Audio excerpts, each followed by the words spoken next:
Let's start our first talk of the second week, and first speaker is Seth Koren, and he will tell us about topological sector of the standard model. So whenever you're ready, take away.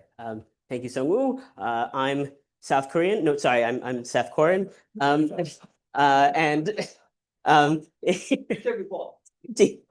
we'll see. Fine. Excuse the joke, not entirely accurate. Well, most of my remarks will be carefully prepared. We'll see. Good. So thank you very much to all of the organizers and especially to Sung-woo for putting on this fantastic conference. I had a great time last week. A lot of very interesting talks. And last week was a bit more sort of formally focused. I'm going to kick off this week in a bit more of a particle physics direction because I am a particle physicist, and I'll talk about the topological sector of the standard model. Hopefully it'll become clear what I mean by that. We'll start by reviewing the standard model for you and talking about its zero-form symmetries. And I think hopefully this will nicely set up also maybe Sung-woo and others' talks later this week. Then I'll go on to talk about the possible one-form symmetries that the standard model may or may not have. And in particular, how we can constrain this or discover this at a collider. This is some work I've done with Adam Martin at Notre Dame. And because I think I thought it'd be fun to maybe go into a bit of depth as to how we actually look for things at colliders, since I think it may be a topic not everyone in the audience thinks about very much. And finally, just at the end, a little bit, I'll talk about the motivation and big picture of some ongoing work with Sung-woo and Daniel about the possible two-form symmetries that the standard model may or may not have. Okay, so let me, maybe I'll put that up. Good. Let me start with the standard model.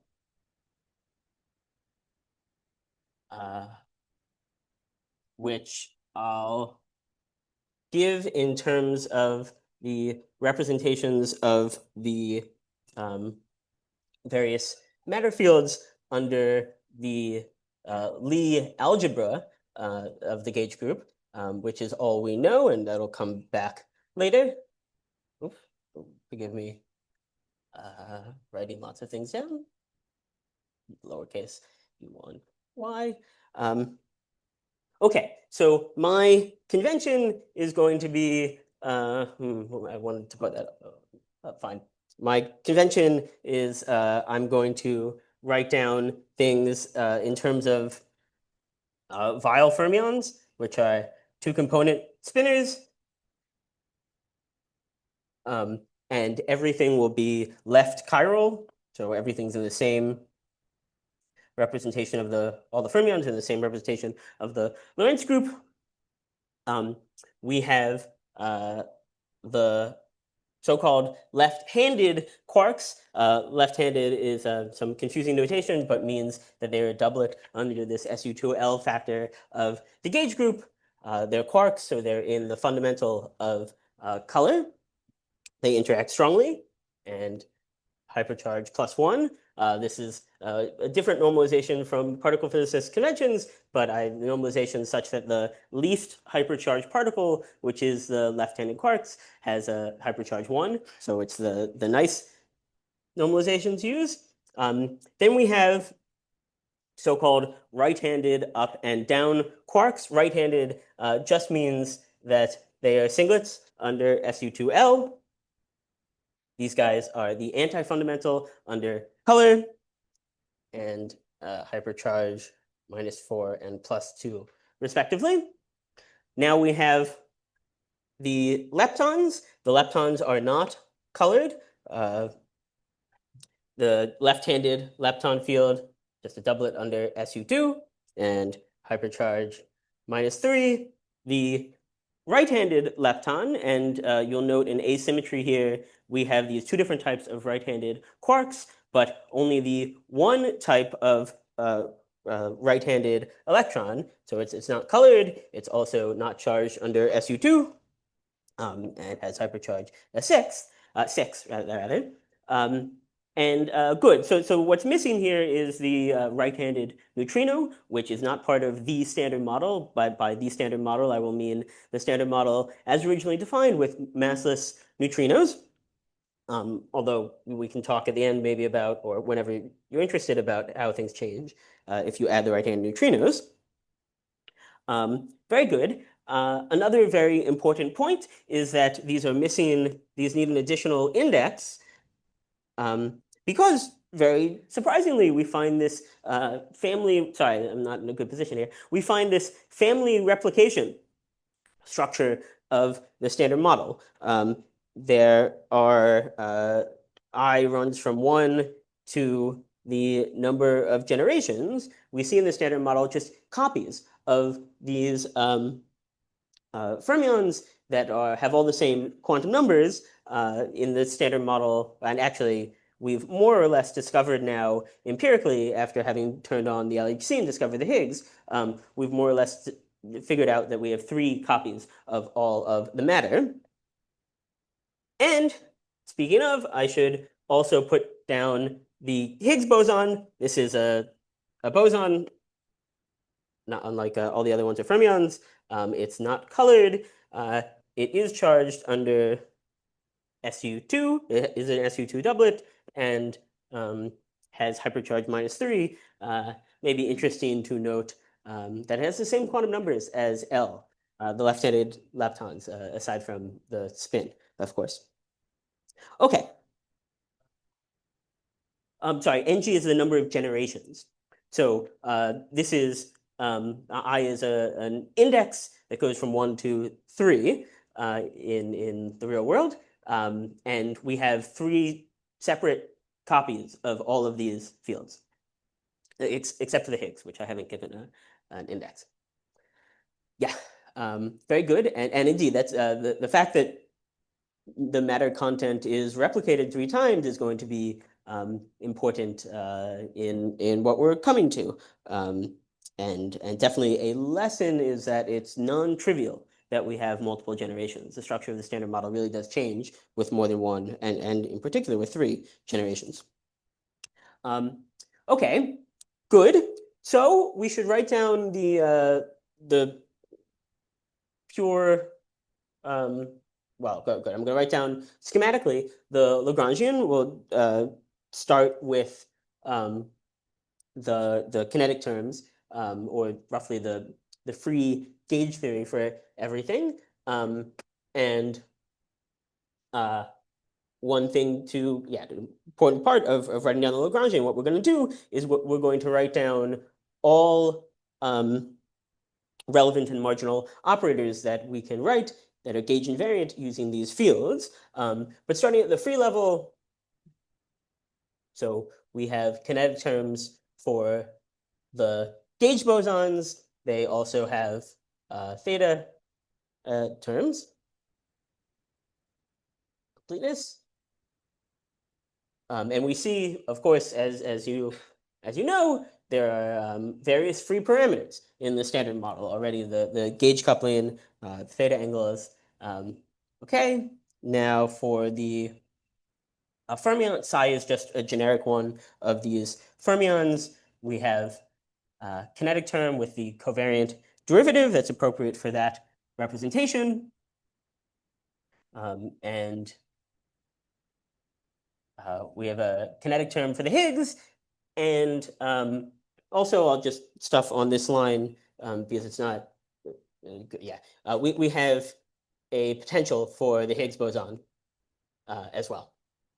There are a couple free parameters hidden in there. Good.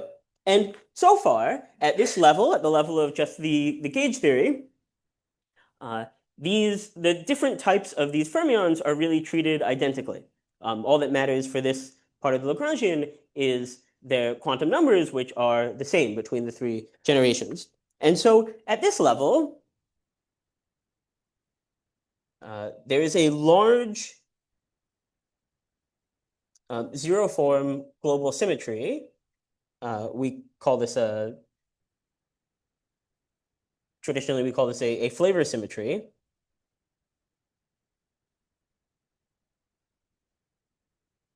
And the three different types of each of these are treated identically. So the symmetry, classically at least, we'll talk about that, is U and G, arbitrary rotations among the different generations of each type of fermions to the fifth, because we have 5 different types of fermions. You can remember, I can mention the mnemonic cuddly, Q-U-D-L-E, maybe. Cuddly. Okay, this is an East Coast versus West Coast pronunciation, I imagine. Yeah. Cuddly? Well, well, cuddly is also an English word. Like, well, should I explain cuddling for um, okay, all right. Well, yeah, just the fermion content. You're right. You can think about where to put the H as well. That's Quirtle. That's a game. No, obviously it's spelled differently. No, it's homophonic. Cuddly. Yeah, that's great. Okay, sorry. Okay, good. So this is at the level of just the gauge theory, the terms that you have to write down. But as I said, we should write down all of the terms that are gauge invariant and relevant or marginal if we're writing the renormalizable standard model. I'm going to put this here. And so there are other terms which are allowed,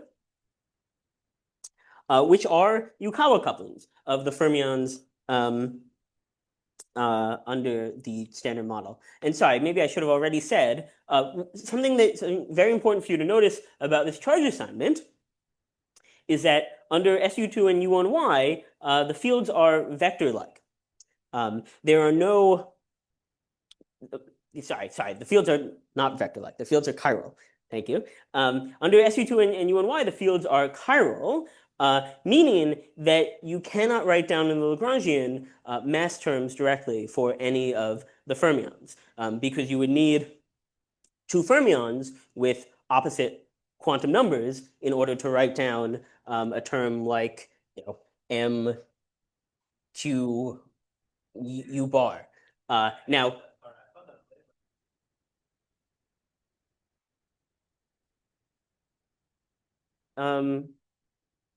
no, you're thinking about in the far infrared where, well, everything's, I just have 5 different, or three of each of 5 different Weyl fermions, right? So Yes, it contains left, L, and the right. yes. Very good. Okay, so you'll notice that the SU3 color charges are vector-like. If you just had that, you could pair up Q and U or Q and D bar. But the electroweak charges, this is the electroweak sector together, are not vector-like. So you cannot pair anything up to get mass terms. So at this level also, the fermions are all massless. But we are allowed to write down 3 different types of Yukawa couplings. Yeah, hopefully I get the.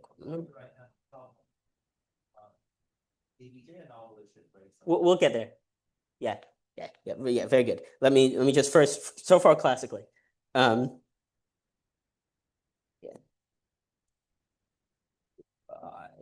H D J and E I J. So these are 3, sorry, the Y I J of the 3 different types are at this level arbitrary 3x3 matrices. What am I looking for? Okay. Arbitrary 3x3 matrices. And so they can treat different of the indices, different of the generations differently. Now, indeed, here we're still at the classical level, and because they treat things differently, these break some of this large global flavor symmetry of the gauge theory down to a much smaller amount. Now, in the quark sector,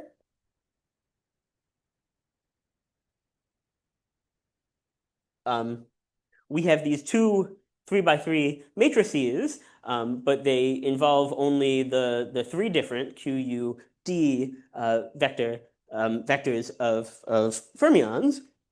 And so we do not have enough freedom here to diagonalize both the up and down Yukawas simultaneously. And as a result, the U3 cubed symmetry in the quark sector is broken down solely to an overall U1 baryon number. Let me write what that is. This is the vector-like overall flavor blind subgroup. So the left-handed quarks get +1, the right-handed quarks get -1, and the leptons and the Higgs don't get anything. Yeah, okay.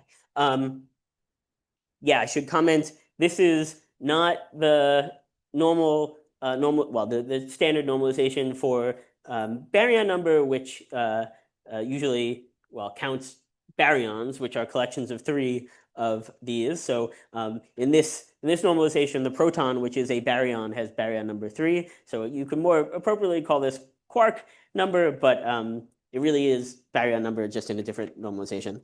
So forgive me for the historical wrongs of particle physicists. Okay, and in the lepton sector, my board skills have degenerated.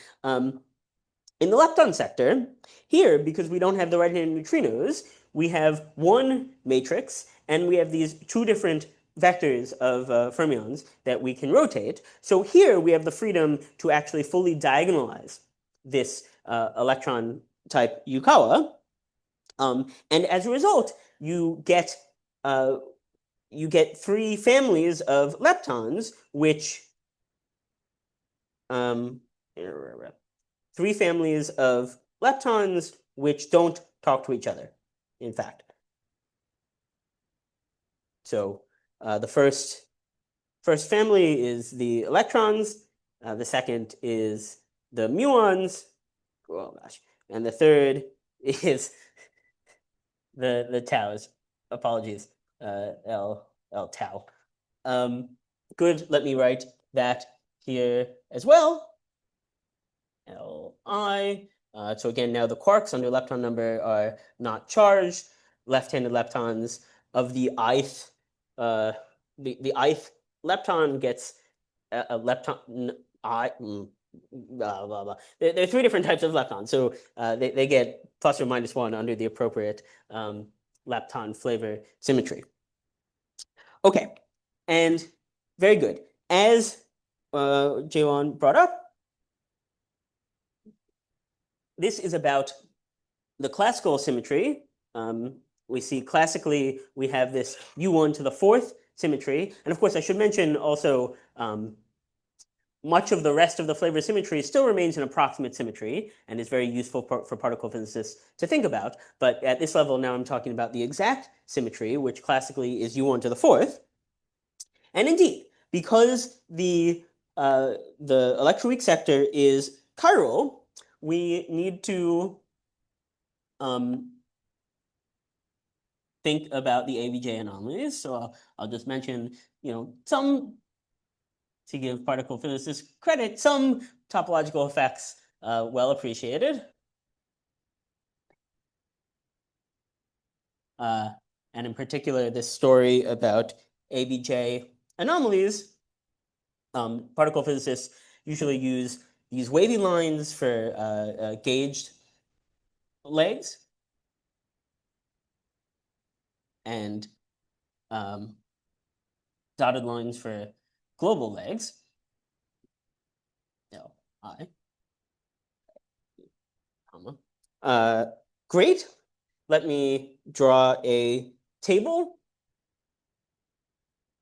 in what will hopefully be clear notation about this table. I'm just going to count up the zero modes. I'll compute the anomaly coefficients of these different symmetries.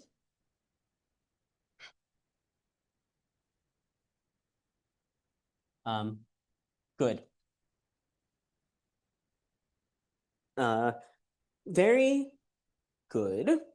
Okay, so the first box there, I need to count up the particles that have baryon number and also are non-trivially charged under SU2, and that's just these Qi. We have three, yeah, what do I want to say? We have ng number of generations, which just comes in as a multiplicity factor. And in fact, because we're thinking about the electroweak anomaly, the number of colors also comes in just as a multiplicity factor. The fundamental of SU2 gets 1, index 1, and baryon number here is just plus 1. So it's just this for the first box, NC times NG. In the standard model, both of these are 3. Interestingly, I'll keep them most of the time because it's useful to see where each 3 comes from. Can be useful. And for the leptons, again, it's only this SU2 doublet that matters. Here we have the multiplicity factor of Ng. They're not colored, and so we just get, oh, sorry. Actually, I didn't want to do that. Sorry. In the standard model, we have each of these separate lepton flavors, so I shouldn't consider all of them together. For a given lepton flavor, it's just the plus 1 of the lepton doublet lepton number. So just 1 here. Okay. So we see that the SU2L anomaly will break one direction in the global symmetries. Now, the U1Y anomaly, you should think will break a second direction. But in fact, if you compute, if we go and compute this, then the following thing happens. So now everything has hypercharge, so we're going to get contributions from all of the quarks here. The Q has baryon number 1 and hypercharge 1. And sorry, there's a multiplicity factor here from SU2L, which just acts as a multiplicity factor for U1Y anomalies. For the right-handed quarks, we have -1 baryon number for the up. Sorry, -1 hypercharge for the up. No, I was right. Baryon number, hypercharge. Very good. -1 plus 2 squared. Okay, and if we add this up, this is 2 and -16 and -4. So overall, this is -18 NCNG. And for the leptons, we get, for the left-handed leptons, the multiplicity factor of 2 and +1 -3 squared. And the multiplicity, no multiplicity factor for the E bar. We just have -1 and +6 squared. And now if we add this up, this is 18 minus 36, and we find -18. 18 G minus 18. So you'll notice, interestingly, the SU2L and the hypercharge anomalies are sort of aligned in the global symmetry space.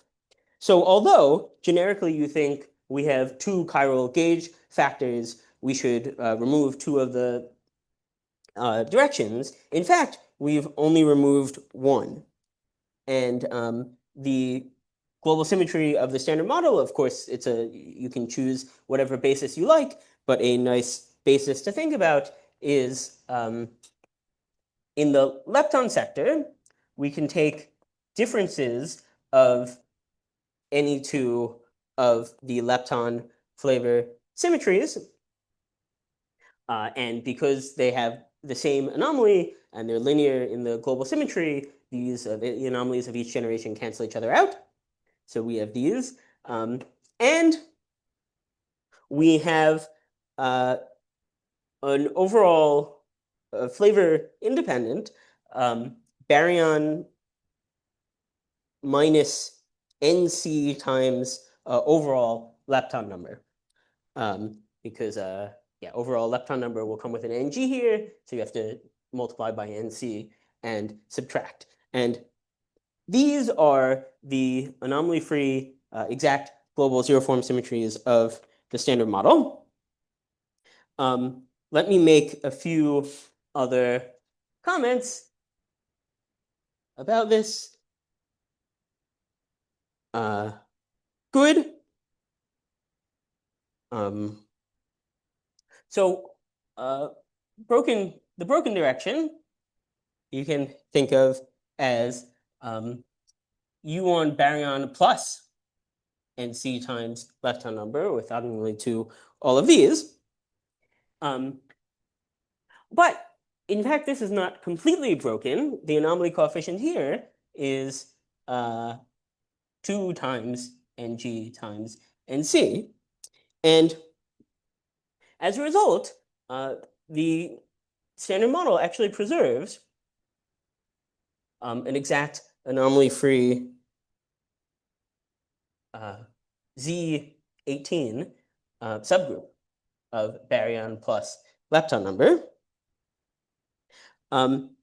This is interesting for various reasons.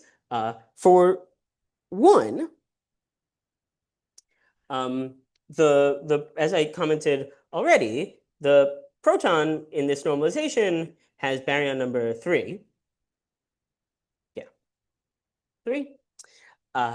And as a result, if we only had, if you only looked at the baryon minus lepton number part of the standard model symmetry, which people often do, forgetting the rest, then you would conclude that the proton could decay to, for example, a positron and a neutral pion that is allowed by B minus L.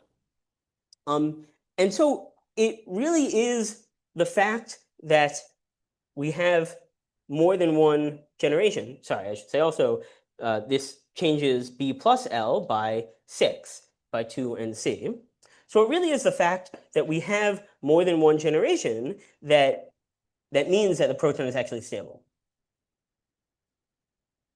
And this, I think, is interesting to note, both in light of what I said before about the having multiple generations really being non-trivial, and empirically because people had thought for a long while that still think that the proton is unstable and much more unstable than current limits suggest. So it's interesting to note that really the standard model already has a protective symmetry for the proton. I'll also note one. Oh.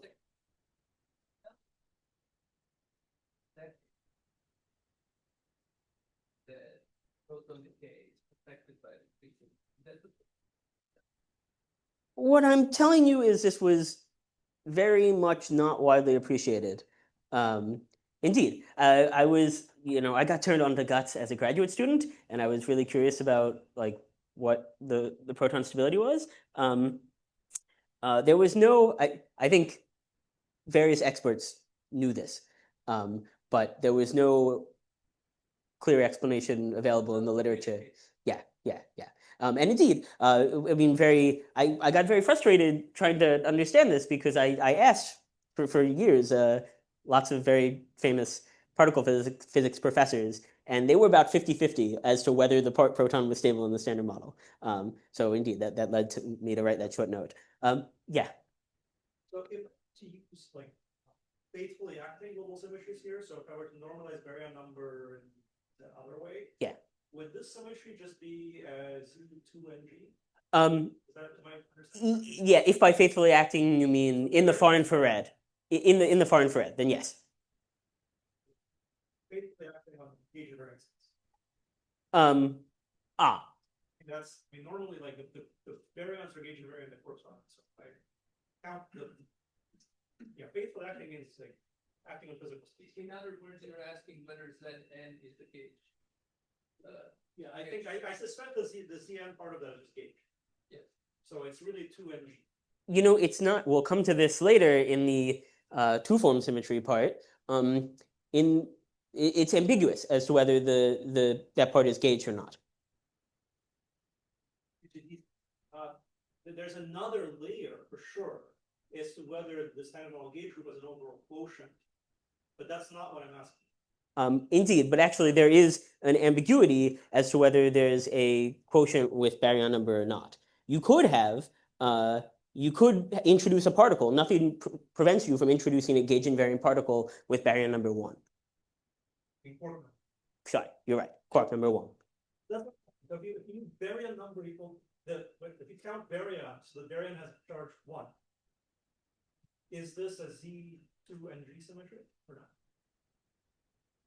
I just use a different I think normalization. he's saying there might be another particle which starts under this symmetry is charge 1 and somehow is that what you're saying? That's exactly right. Would make this really a global system. Yeah, we are used to not thinking this is a global system.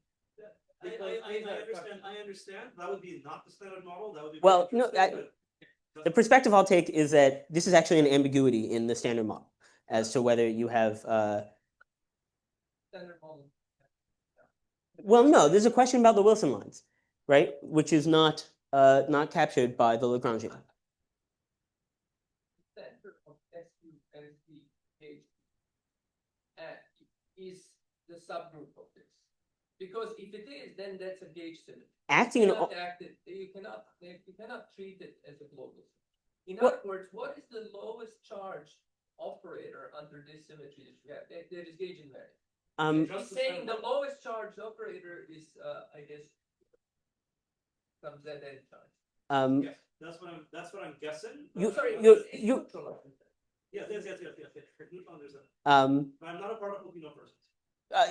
So as people traditionally think about the standard model, you're right, but it could be the case that actually there are Wilson lines where that's not, where that quotient is not respected. And this is what I'll get to in the standard model two-form symmetry. I mean, maybe I should just say, well, yeah, no, totally fine. Okay. Thank you. Okay, just a throwaway comment. For more than one generation, the proton is stable in the standard model. For exactly 3 generations, because we can violate indeed as a baryon number by units of 6, baryon plus lepton number by units of 6, baryons by 3 and leptons by 3, for exactly 3 generations, there is a standard model process where an atom with Z equals 82, which, does anyone know what this atom is? It's lead. Decays into an atom with Z minus 379, which is gold. So the standard model literally accomplishes alchemy in the traditional sense of the word. I don't know why this isn't mentioned more often.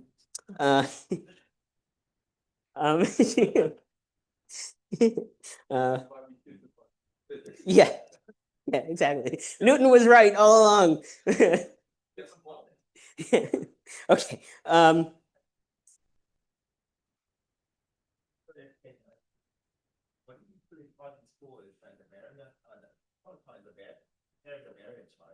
So since baryon number is not violated in the standard model, Well, baryon number is violating the standard model, right? Yeah, but yeah, exactly, right? So B minus L is preserved, B plus L is not, right? Sorry, maybe I missed what your question was. Wasn't the B minus L the reason for subgroup?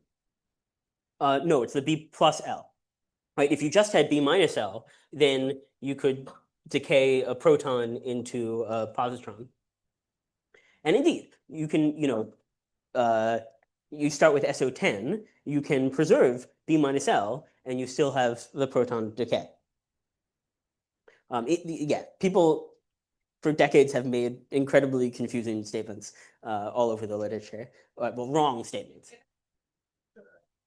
You're saying that the proton is absolutely stable, or it cannot decay in the simplest channel, so its decay will be more suppressed. Is there some more complicated channel? Absolutely stable, because this B plus L is an exact anomaly-free symmetry. This discrete one. Yes, So 3 baryons. that's right. 3 baryons together, 3 protons. That's what allows this. Yeah. Okay. Yeah. What's the line? Yeah, no, ridiculously suppressed at low temperatures. Well, it's Topological phenomenology, we care about number. well, 0 is different from non-zero. Yeah, there are more zeros than 0 and 1. That's true. I mean, that is true. But 0 versus true. Okay.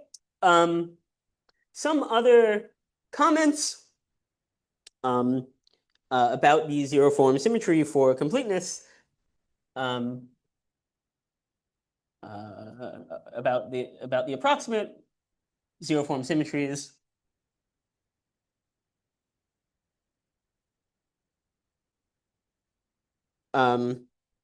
As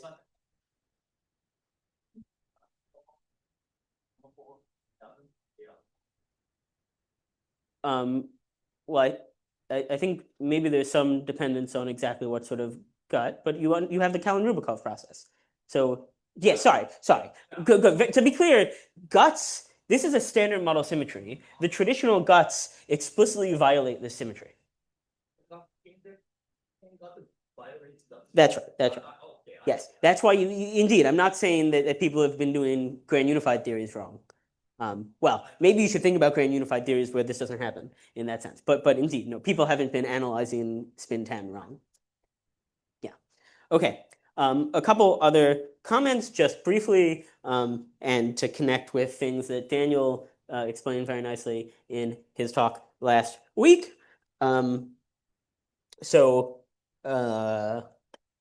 Good. So if we look at a triangle diagram with hypercharge and a certain axial symmetry, U bar minus D bar plus E bar, in fact, then it turns out there's an approximate non-invertible symmetry in the standard model itself that was written down by Yücel and Hotat and Shuheng, and they showed that you can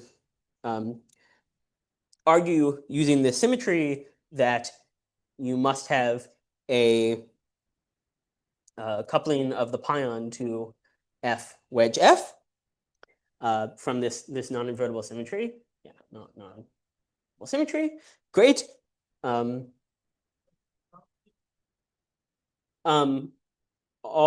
of them. Yeah.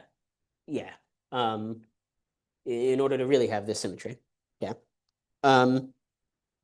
There's also in fact, a two-group structure in the standard model if you look at an anomaly of hypercharge with any individual one of the flavor symmetries. Sorry, U3 F. This is, again, approximate. I wrote this, Clay and I wrote a paper about this. This sort of anomaly diagram doesn't have any dynamical implications in the standard model, but you can understand, as Daniel was explaining, using the two-group emergence theorems, that, well, this actually gives you some constraints on what sorts of matter representation unification you can have in any sort of grand unified theory, because while each U3 individually is in the two group, in fact, there are some linear combinations of different U3s that you can find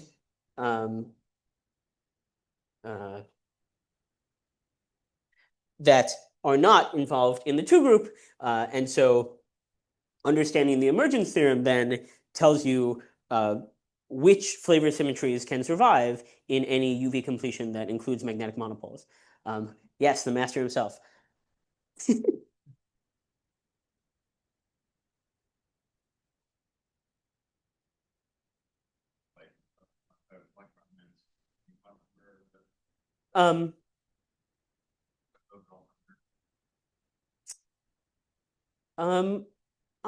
Oh, good. For some reason, it hadn't occurred to me to compute that.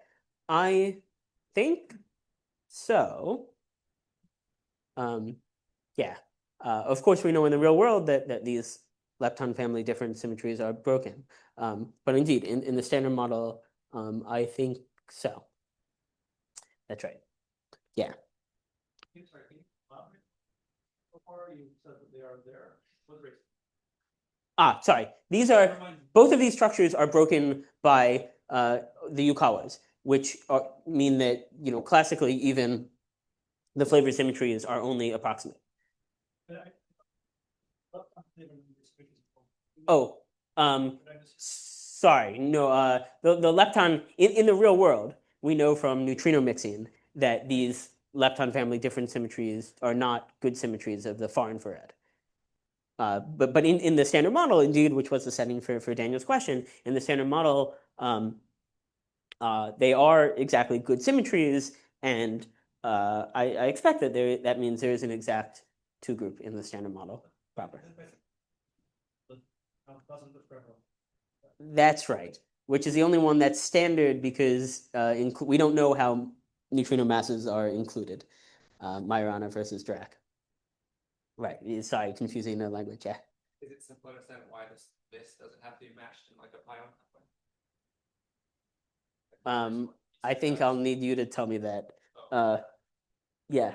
No, I haven't thought about infrared. Why this is not that they come with it? Well, if I understand the first one, that you can show that the non-universal symmetry implies that there's you can match, but it's not like. But I was wondering if this approximate. I guess they try to argue therefore it is a symmetry matching rather than a diagonal. Right, but the question is whether you can argue a similar thing based on the two group, and I'm not sure.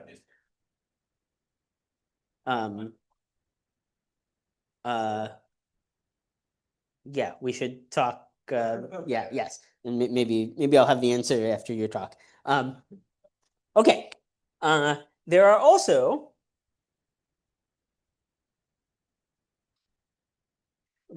some Tuft anomalies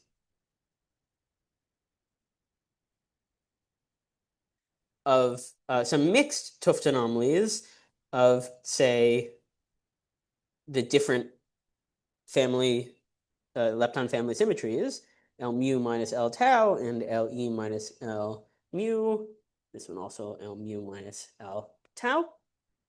There are some Tuft anomalies, and these again don't have any dynamical implications in the standard model. But what this tells us is if you, one thing that this can tell us is if you gauge L mu minus L tau, this gets upgraded into an ABJ anomaly, and in fact into a non-invertible symmetry for the other lepton flavor symmetry.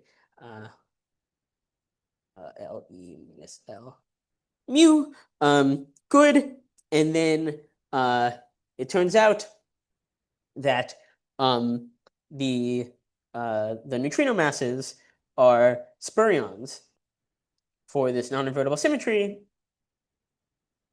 and then you can follow this model building strategy, which is which I won't really talk about today, but you can follow this model building strategy of introducing a UV completion that violates the non-invertible symmetry explicitly, and so generates neutrino masses from non-perturbative effects. And this is stuff that I've done with what's the order of our names? With Clay and Sung Woo and myself and Kentaro. Okay, very good. Yeah. These non-invertibles are of the type which evade the ABJ anomaly in a sense, right? Is this the Which of which yeah, yeah. coming from an ABJ anomaly where you don't have instantons on R4. That's right. But these aren't proved by the Buchanan somehow explicitly. They're not. In the standard model, this one is in this standard model. This one is not. The lepton flavored symmetries are just exact. In the real world, both of these are broken. But what you can do is you can imagine that these began as some of these began as gauge symmetries, and the breaking we see in the infrared is from spontaneously breaking those gauge symmetries. And then this is really a game that you play going up from the standard model. And in fact, what's very interesting about this is that it gives you more handle on UV physics purely from the bottom up than you would expect as an effective field theorist. But that's a story that well, most of the people in the room, many of the people in the room have heard me say before. So I was in the standard model purely when we only have the charged lepton Yukawa, you can just diagonalize this, right? And you can diagonalize the Yukawa here. But they don't have Yukawa coupling.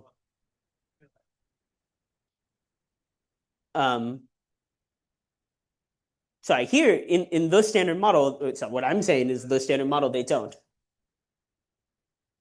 No, sorry, so that's only when you have masses. And as Weinberg told us, neutrinos are massless. In this standard model. Indeed. So I'm studying an approximation of the world. Well, again, we had this discussion. We've had this discussion a bunch of times. Not. Yeah. Well, it's. This is what Weinberg says is the standard model. He said in the real world, so I think there's still ambiguity of how you use the word standard model. Sure. He's yes. defining standard model as it was defined decades ago. That's right. Yes. Right. Because yeah. the argument is because that's the only thing which is standard, because we don't know exactly how to incorporate symmetry. That's true. I mean, we can talk about the same thing. I'm happy to talk about the same things. Yes, sure, that's true. In the real world, yes, these symmetries are all broken. Okay. Well, clear. I agree, but yeah, for now we're analyzing this theory, which indeed is just an approximation. Yeah, sorry. Good. Okay, I'm gonna go on to talk a bit about the one form symmetry. Please. You also don't think it's a standard model now? I don't understand why this non-invertible symmetry teaches us anything, given that it's explicitly broken in the real world. Because usually the symmetry, you said something about they will help us probe the UV somehow. Did I understand correctly? Yeah. But I don't understand that statement because symmetries usually emerge in the infrared. So if they're broken in the infrared, they're probably more broken in the UV. Well, good. So, So in what we consider is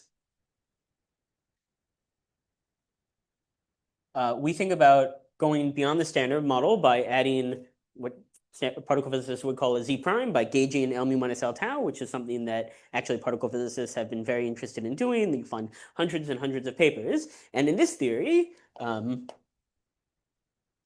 mu minus L tau is an exact symmetry. It's broken as you go to the infrared. But this also means that in this, well, you can study a version of this theory where the non-invertible symmetry is exact.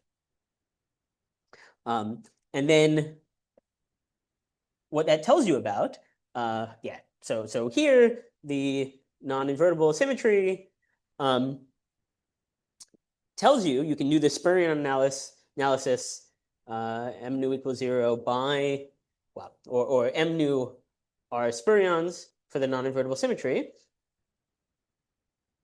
And so that means if you turn them off, then it's an exact non-invertible symmetry.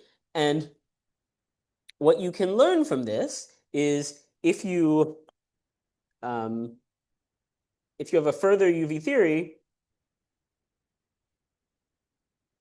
where there exist U1 L mu minus L tau magnetic monopoles, right? So I haven't said this, but actually, both of these are stories really not only about the zero form symmetry, but about a one form magnetic symmetry. In this theory, it's a story about a one form magnetic symmetry in L mu minus L tau. And it tells you if you go to a UV theory that explicitly breaks that magnetic one form symmetry by including magnetic monopoles, then you can find M nu generated by non-perturbative effect, well, by the magnetic one form symmetry breaking.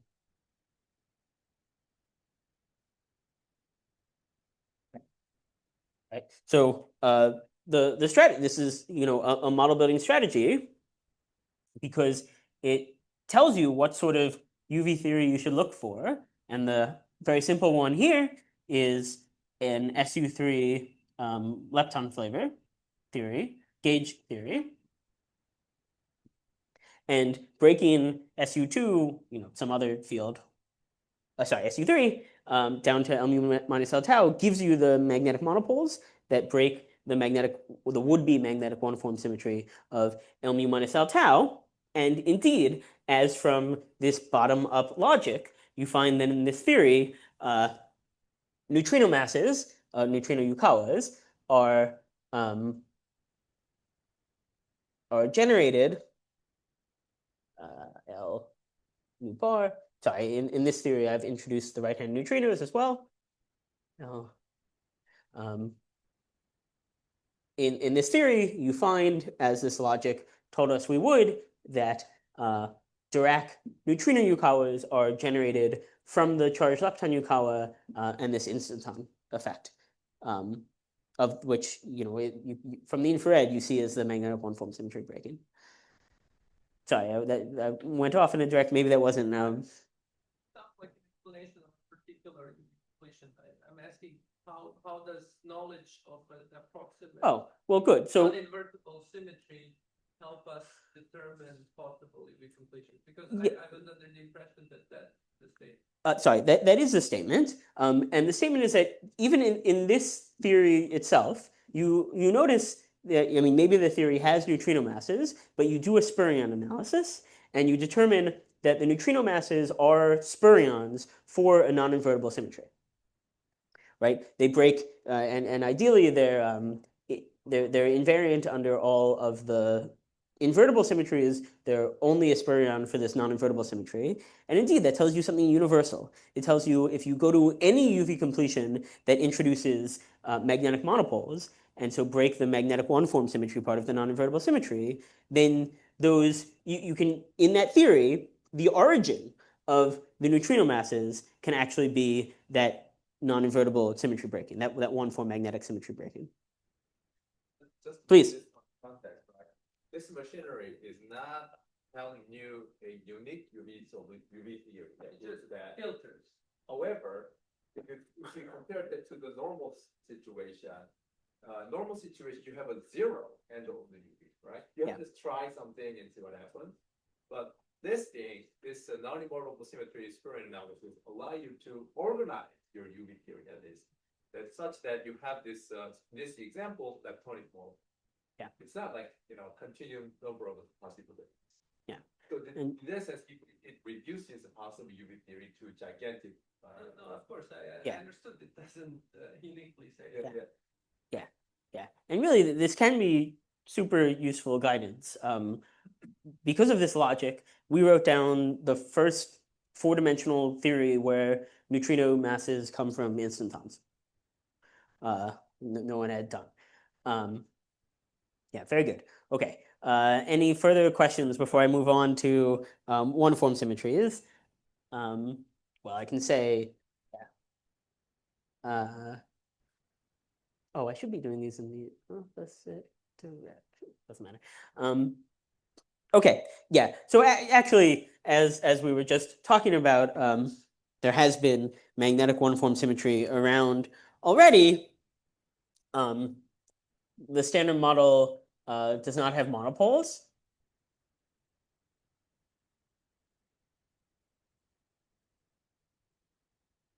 And so there is a magnetic one-form symmetry of the tuft lines. If you have, okay,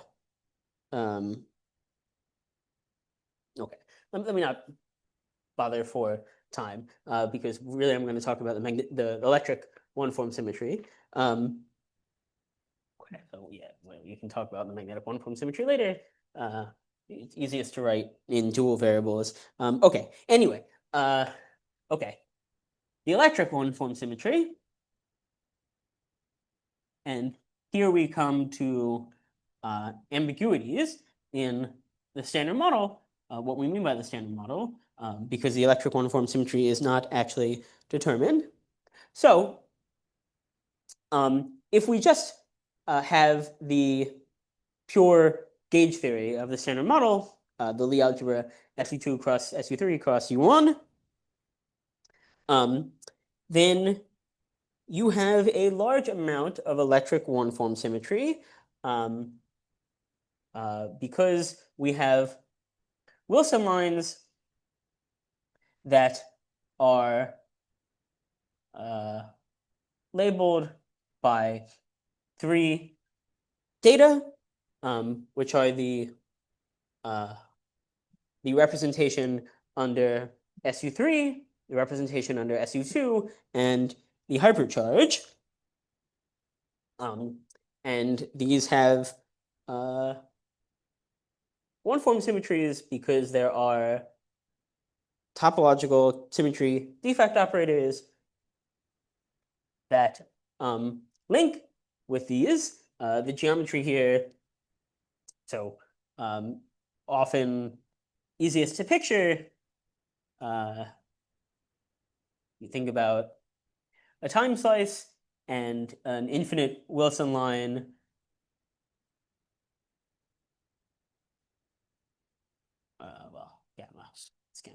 an infinite Wilson line extended in time.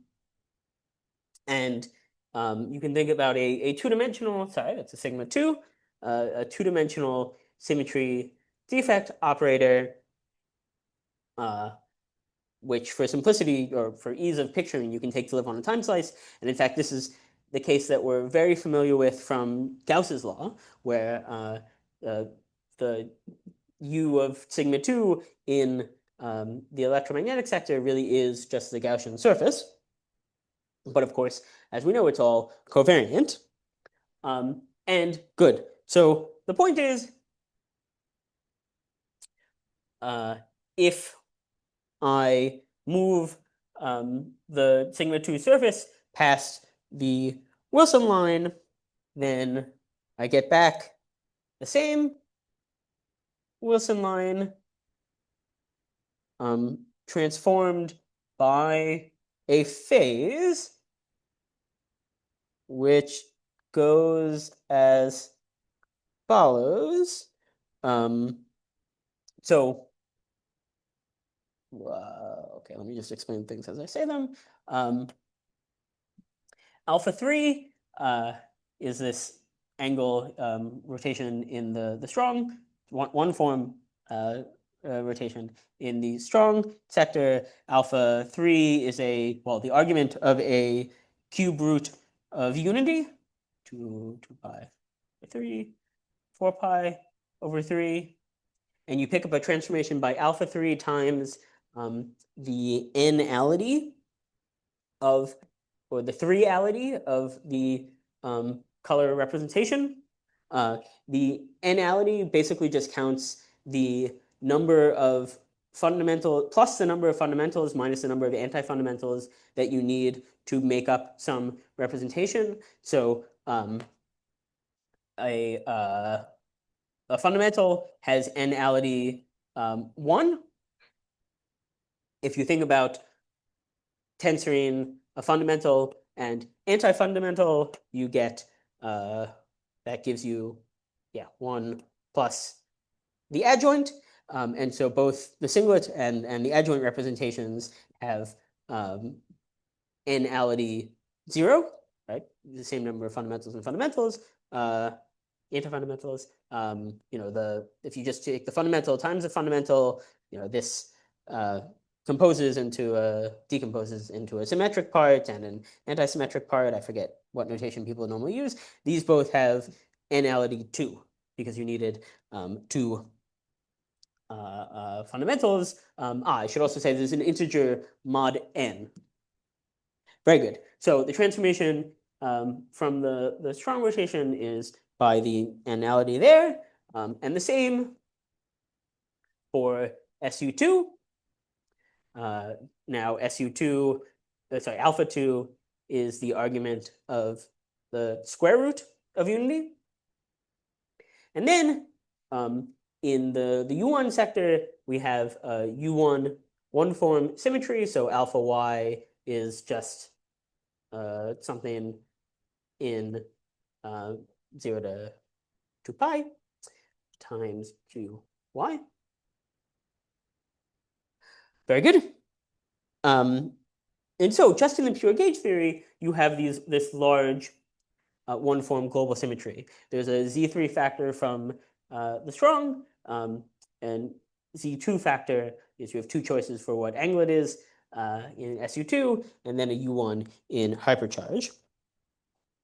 However, the standard model, as we have gone through, contains lots of local fields as well.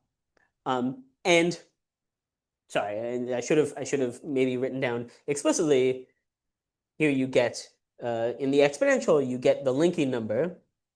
If you're unlinking them, you get the linking number between gamma and sigma 2. This is some purely topological data, right? Because it's a topological symmetry defect operator, it must be. Now, in the standard model, Wilson lines can end on local fields.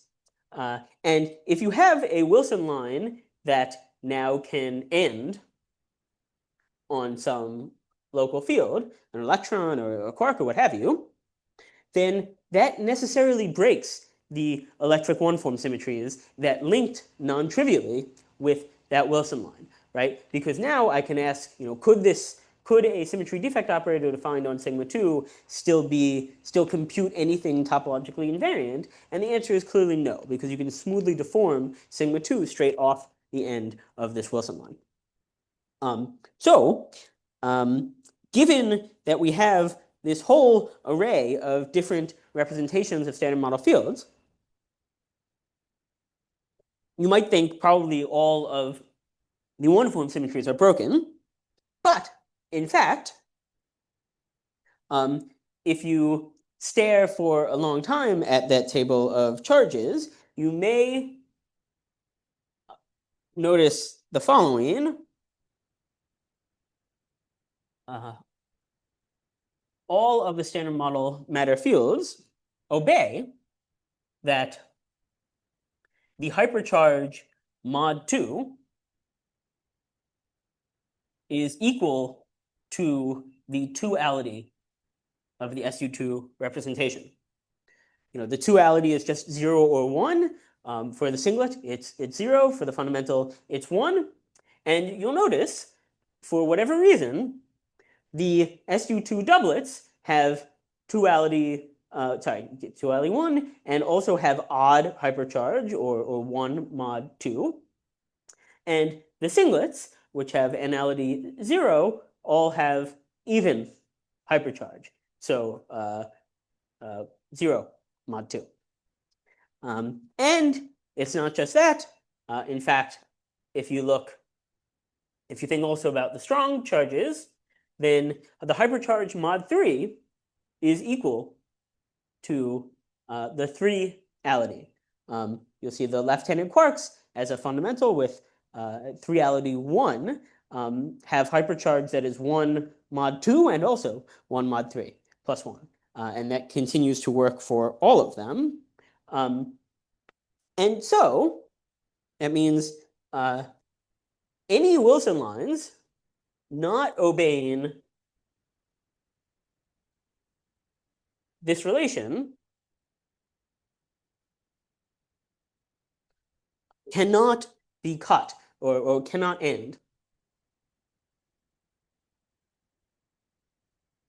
And so symmetry defect operators that act only on these Wilson lines remain topological, even after including all of the standard model fields. Yeah, good. So, yeah, okay, I can write this up on this board to keep everything. So what remains are transformations where the hypercharge transformation is equal to minus alpha 2 plus alpha 3. Alpha 2 and alpha 3 are the arbitrary third or second roots of unity. So it transforms W by, it's exactly this, X I, whatever, blah, blah, blah, alpha 2, I of R2 minus QY, plus alpha 3, I of R3 minus QY. Yeah, good. And so it's these transformations that act trivially on all of the standard model fields that remain topological symmetry defect operators. Alpha. I guess what alpha? What is it? Sorry. It's just you take whatever alpha 3 and alpha 2 you want, and the hypercharge transformation is minus alpha 2 plus alpha 3. Yeah, good. And so, because this just depends on these choices for alpha 2 and alpha 3, that means it's a Z2 times Z3 or Z6 one-form symmetry.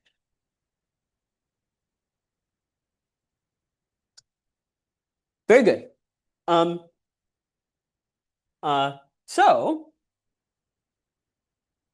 this Z6 one-form symmetry, in the standard model, there's an ambiguity. They could be global one-form symmetries.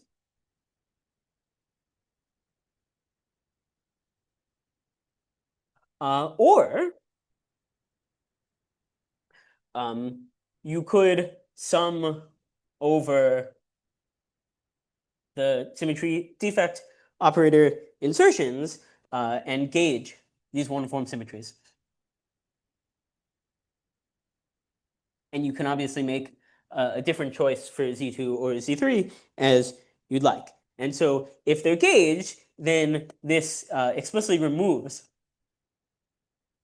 those Wilson lines from the spectrum, right? And so that's a question of whether you can ever have particles that cut those Wilson lines or not if you've gauged the symmetry.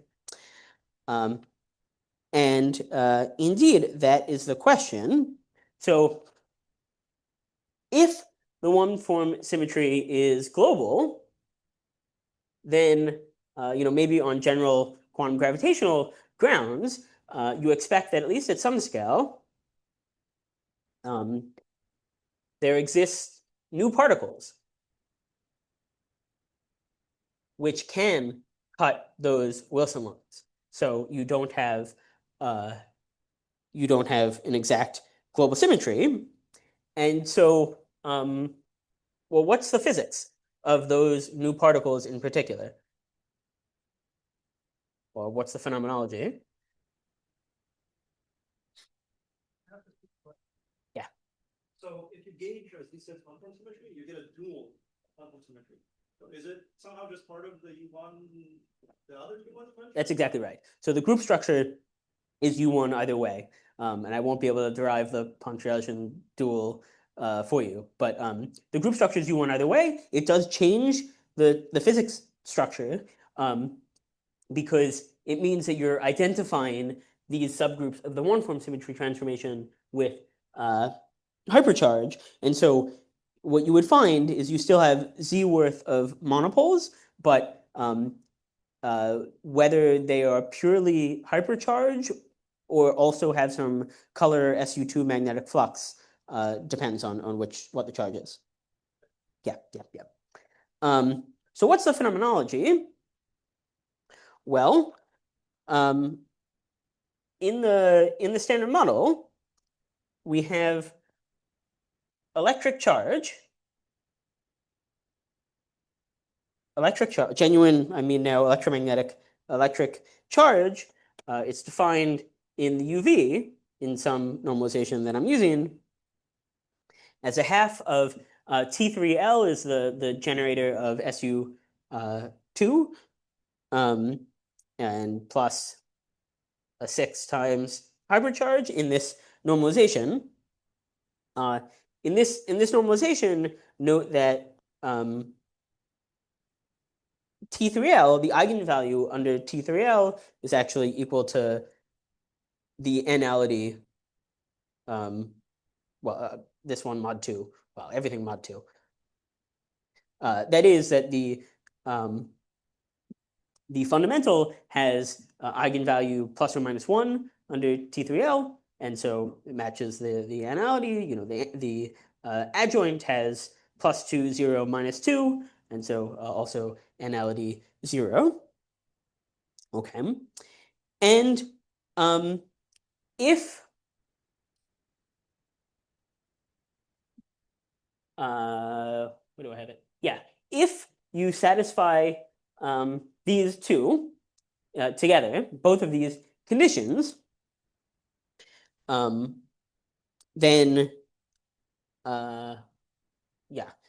then overall you can find with the Chinese remainder theorem that you can write the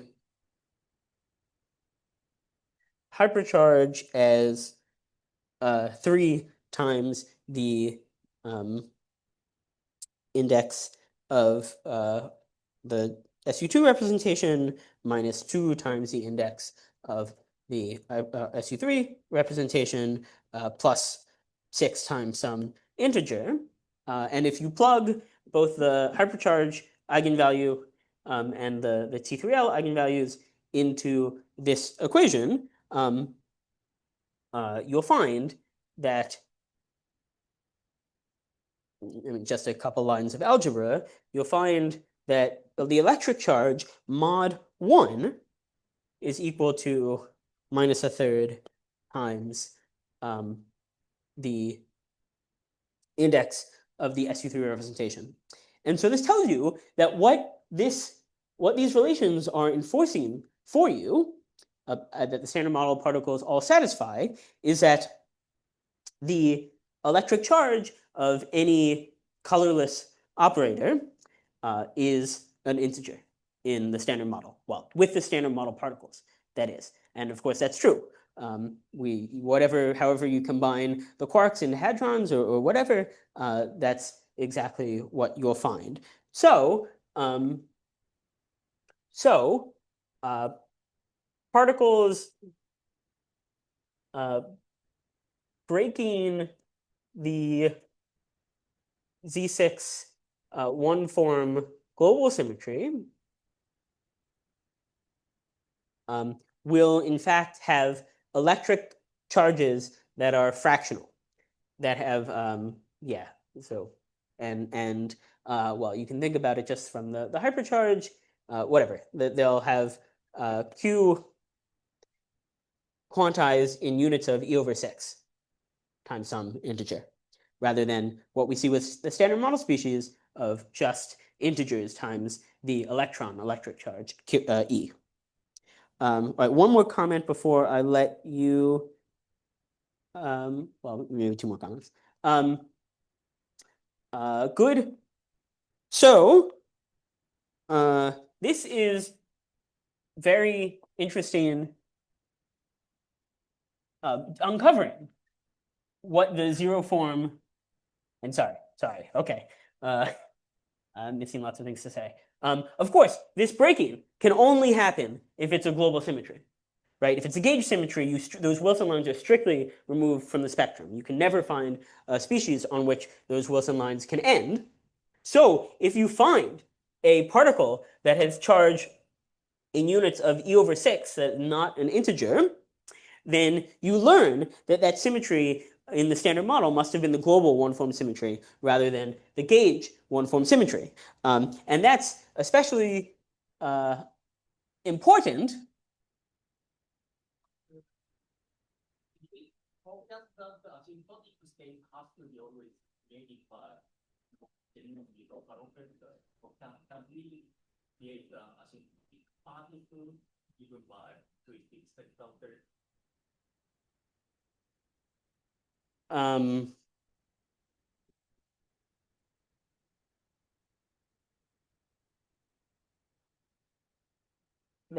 That's true.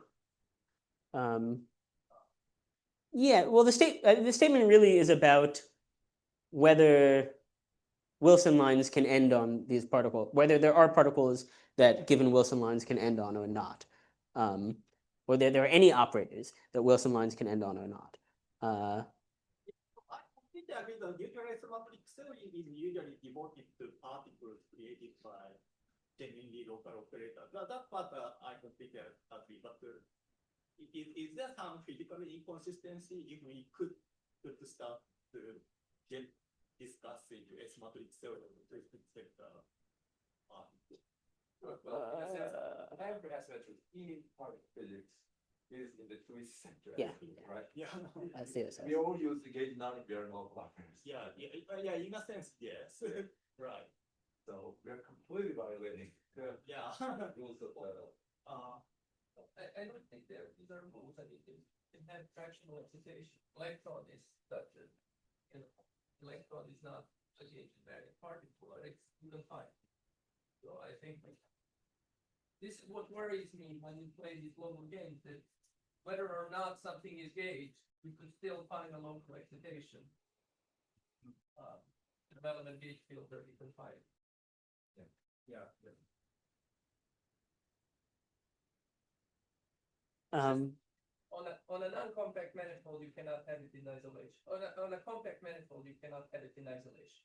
They have to come in some bunch of their fractional excitation. But I don't think we have the benefit of changing the topology of space-time manifolds in experiment. Unfortunately. Yeah. Unfortunately. Yes.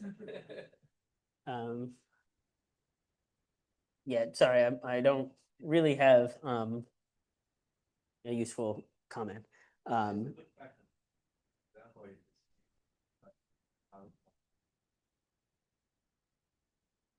I think it seems to me at least even though you have a trading topological structure, as far as also validation, doesn't do it. Just there to satisfy.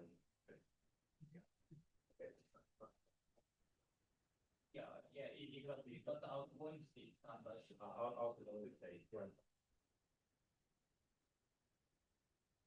Engaging discrete symmetries is not going to change local dynamics. That's basically the thing. Yes. Right, but it changes the representation theory of the groups. Right, yeah.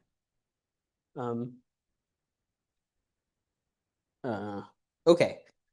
So comment one, this is very important information, what the one-form symmetry is, because this is non-perturbative information about the standard model, and so it constrains UV physics to arbitrary high scales, and in particular, different grand unified theories demand that different of this one-form symmetry is gauged or not. So SO5, SU5, SO10 demand that the full Z6 one-form symmetry is gauged. And so in these theories, you will never find a fractionally charged particle, or said another way, if we can discover a fractionally charged particle, we rule out these popular grand unified theories from ever being the right theory of the universe. Quite powerful. Okay, related to that, and then we'll take a break, is just note that the one-form symmetry and whether it's gauged or global also affects the fractional instanton spectrum.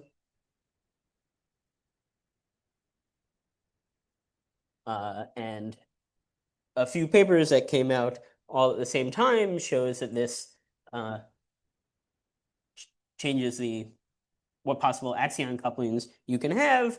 That's Matt Rees, and then separately Yichul and Hotat and Shuheng, and then separately Clay and Tsang-Woo and Lantau.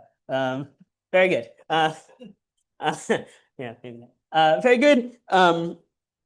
Okay, so this is also very good to know. I don't have a prior on which one we might discover first. I'll just mention, in comparison to this,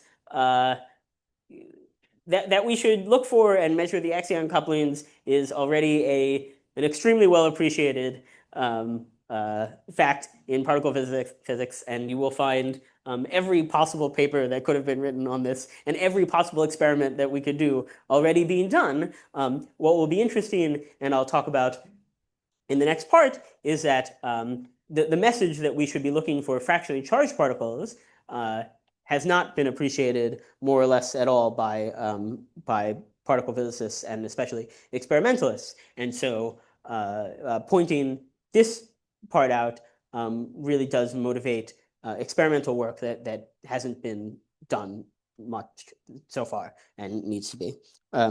Okay, let's take a break. Thanks for coming back.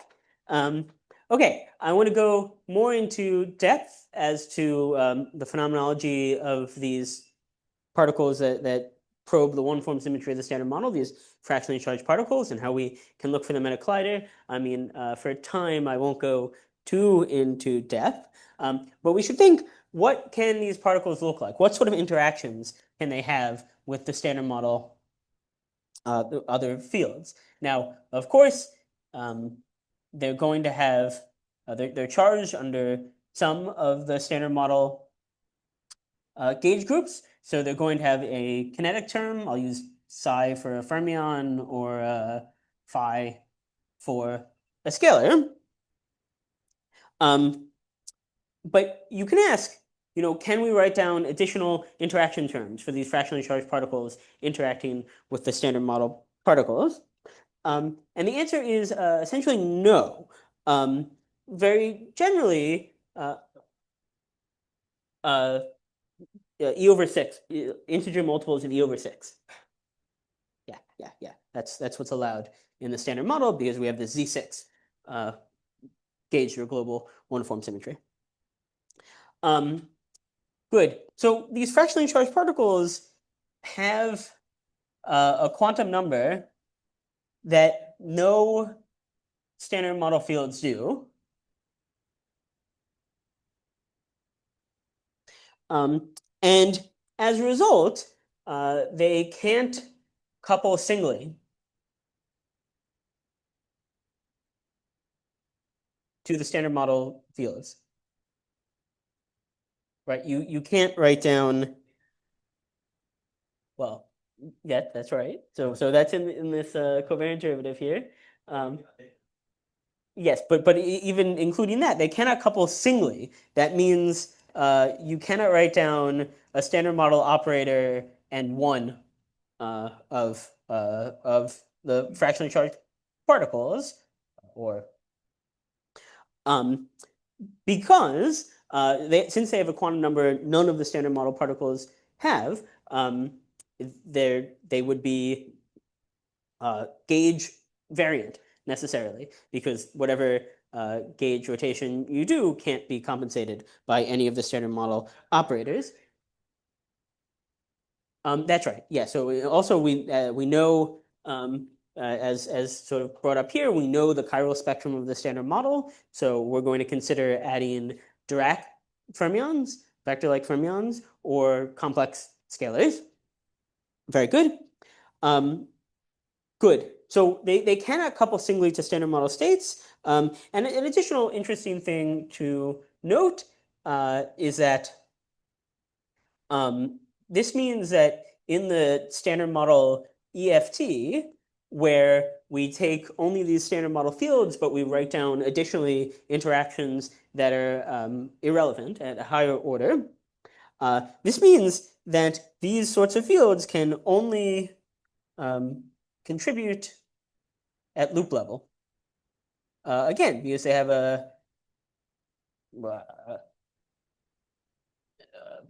quantum number that none of the standard model particles have. That quantum number it can't go out of the diagram on any standard model line, so it has to loop around.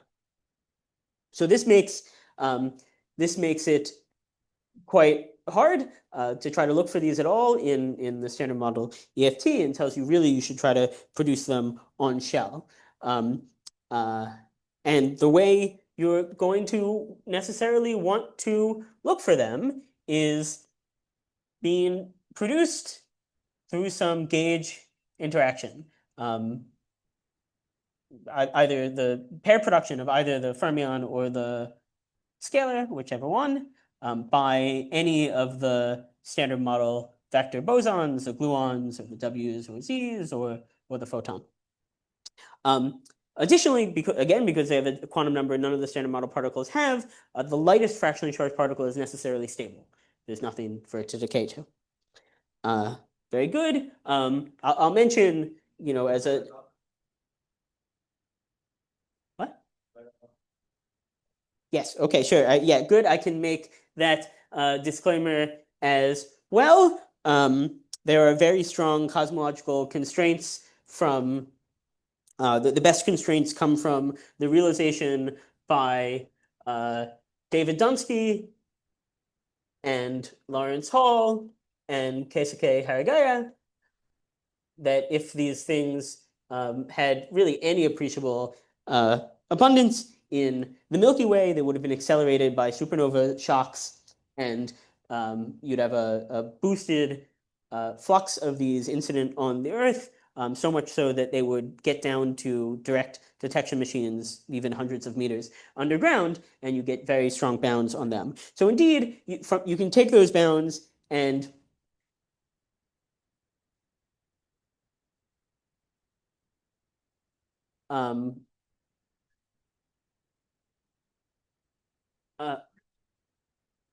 so yeah, so the first question was, Depends on the math.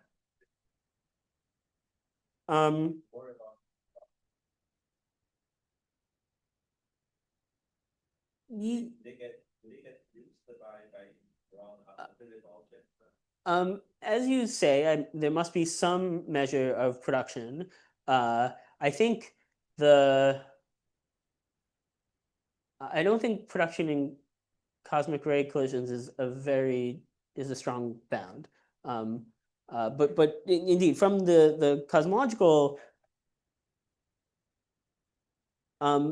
indeed, I don't. Good. Sorry. So the thing is, good. Sorry. The importance why you have really strong bounds here is because if there's a cosmological abundance, then they can get accelerated by supernova shocks, and then they can be very boosted, and they can get down to direct detection machines. You're right that you'll produce some of these in the atmosphere, but generically those won't be energetic enough to make it all the way down under 100 meters of rock.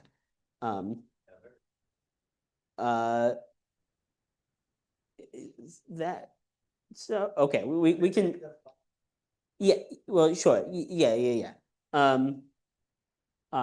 But anyway, yes. So it's true that you can take the constraints, and this tells you that the reheating temperature. Sorry, if you found a fractionally charged particle, these constraints on the cosmological abundance would tell you that their heating temperature must be an order of magnitude, a couple orders of magnitude below the mass of that particle. And indeed, this is one reason why people had written down theories that produced fractionally charged particles in the 80s, and they were quickly discarded because at that time we were very married to this idea of very high scale inflation and reheating. But actually, all we know empirically is that the reheating temperature has to be above like 10 MeV. And so, and indeed, people play around with much lower reheating temperature phenomenology these days. So if you found a fractionally charged particle, you would learn an upper bound on the reheating temperature such that there were not a large amount in the cosmological plasma early on.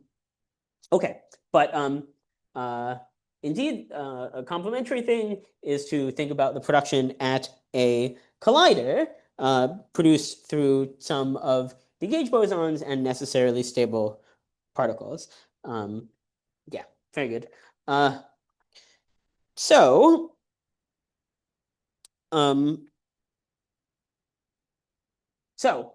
let me talk about colliders. So what you would like to be the case is that if you turn on a collider with center of mass energy 14 TeV or what have you, you would like it to be the case that this automatically tells us about all of physics down to distances of around 1 over the energy. But unfortunately, that's very much not the case. And we can appreciate why that is by thinking briefly about the rate of events at the LHC. So what the LHC does is you have beams of protons that you are colliding together. The beams have some cross-sectional area A, and the beams are not some constant beam in time because we want to be able to time identify various events. So the LHC delivers protons in what are called bunches that have roughly 10 to the 11 protons in them. And good. So I tried to draw bunches, and they're separated by, or at a frequency of 1 over 25 nanoseconds, a large rate. And this makes for a number of events which goes like n squared, because we have n things that can hit n other things. It, of course, goes like the frequency, the more often these come, the more often they can hit, and is suppressed by the area. And the number of events then is this luminosity, called luminosity, multiplied by the cross-section. If we're just thinking about an overall rate of events for the proton, then you can just classically think of the proton as a ball with a radius of a femtometer, 10 to the minus 15 meters. And this means that the overall cross-section, very approximately at least, is something like 1 femtometer squared. And if you plug in the numbers for the LHC, you'll find that the number of events this should be event rate. Apologies. The event rate is about 10 to the 9 per second. A billion collisions, a billion events per second. And each event to the data generated by each event that you need to save and process if you want to analyze that event is around a megabyte, which means that the CMS detector, for example, is generating around 1 million gigabytes per second of data. That's a lot of data. And the infeasibility of collecting and storing, processing all of that data means that we're no longer in the era of particle physics where you just turn on the detector and you see all of the things that happen, like you would have been able to do a century or so ago. So what you have to do is you have to rely on what are called triggers. You can't save everything.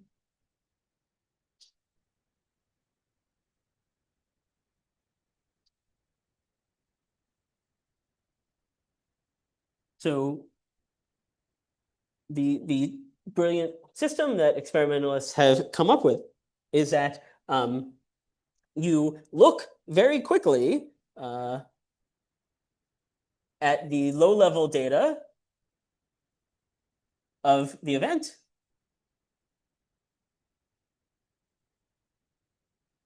And you have some very quick way of deciding whether there's anything interesting in that data, whether you should trigger on that data and actually save that event to tape for further analysis.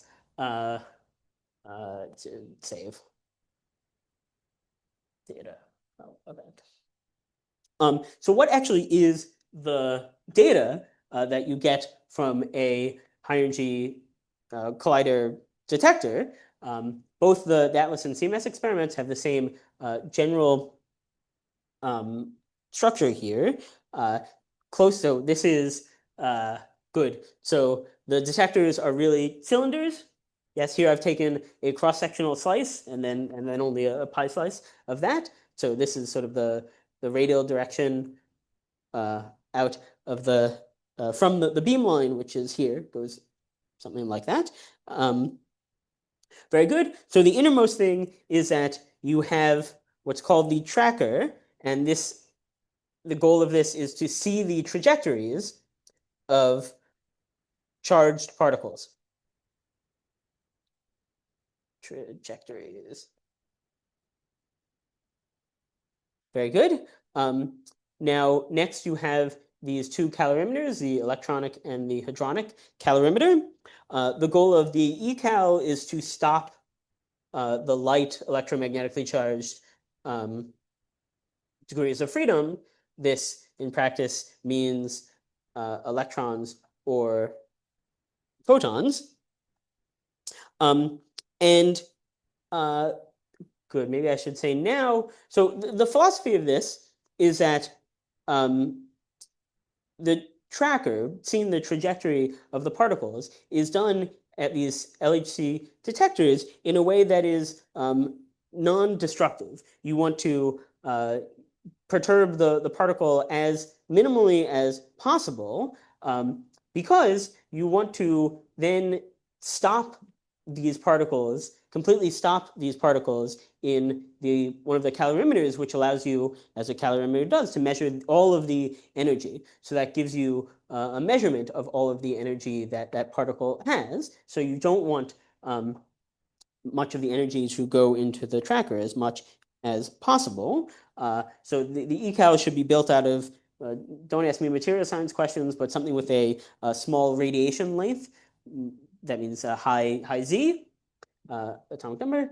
And the hadronic calorimeter, similarly, you should stop hadronically charged or strongly charged things. Very good. You want something with a large nuclear interaction rate. And the muons, so the ecal stops the light degrees of freedom that are electrically charged because it works primarily, the stopping here works primarily by bremsstrahlung and pair production of leptons. And these processes depend inversely on the mass. So even heavier, only electrically charged particles will actually be able to make their way through entirely the ecal. And so you have a big system here to hopefully see some events from the muons. So the point of this is that you want different particles to interact with different pieces of the detector so you can reconstruct you can identify what different particles are, right? If you'll see a proton will leave a track and maybe some energy in the ecal, but then get stopped in the hcal. A neutron will only appear in the hcal, and so on and so forth. So you can identify different things. Very good. And so as a result, you can trigger on different properties of the event. Actually, the live triggering, the so-called L1 trigger, this is what happens very quickly in nanoseconds after each bunch crossing. And this, you just want to check if any high energy stuff came out. Because, of course, many of the events, even when there is some interaction, will be elastic or will just be somewhat of a glancing blow, not interesting. So you want to check very quickly in nanoseconds whether there's any high energy stuff there. Then there is the high-level trigger that acts on timescales of about a millisecond after you've decided to at least preliminarily save that data or process that data further, that is. And this here you have some time to process some features of the events. So you can trigger on the number of things that stopped in the ecal. You can trigger on whether or not there are jets, which are structures of hadronized quarks or gluons, strongly charged things that come out. You can trigger on the separation of two different jets, rather angularly, for example, the energy of different things, the transverse energy of things, or also importantly, you can trigger on missing energy if there's a lot of missing energy. So you measure with the detector the transverse momentum or energy of the particles. By momentum conservation, that should add up to about 0. But if it doesn't, then there's some missing energy in the standard model. This might be caused by neutrinos, which don't interact with any part of the detector, for example, but can be useful for searching for things afterwards. So how do we define, how do we actually do a search? Because since we can't look for everything, in order to actually look for some model, the predictions of some model that you care about, you have to specifically have some search that is actually sensitive to it. So the way you do this is usually you take some benchmark model that is very often supersymmetry, the MSSM. And you want to, so you're interested in even some particular subset of the MSSM, and you want to design a search that triggers on some basic features of that model. Predict you get events with 3 jets and a lepton or whatever it is. Good. And then you almost always there are some standard model backgrounds, some standard model processes that mock up the same thing. So you simulate the backgrounds and try to design further analysis that discriminates your signal model from the standard model backgrounds. Discriminate. Good. And then you just count the number of events that pass this analysis. You count events and you compare to the background. And if you see many more events than are predicted for the standard model, then perhaps you have seen something new at LHC. Now, okay. So if you want to look for things, if you want to find things, you have to look for them. That means in particular, really, that you need to save that data on tape. Now, also very useful and what we're often doing as phenomenologists is that you can, given some search that the experimentalists have done, they're not really only sensitive to the benchmark model that they designed that search in mind, but as phenomenologists, we can reinterpret these searches. So if you have some new model that no one has thought about before, obviously the experimentalists have not searched for exactly this model, but if your model predicts some signatures that would have fallen into the acceptance of some search that they are doing, then you can use the null results of that search to constrain your model. You just need to figure out how many your model in particular, how many events your model in particular would create that would look like one thing that the experimentalists are searching for. So thankfully, you don't need to look for specifically every model in order to find that model. But you do need to have some search that is triggered on that sort of data.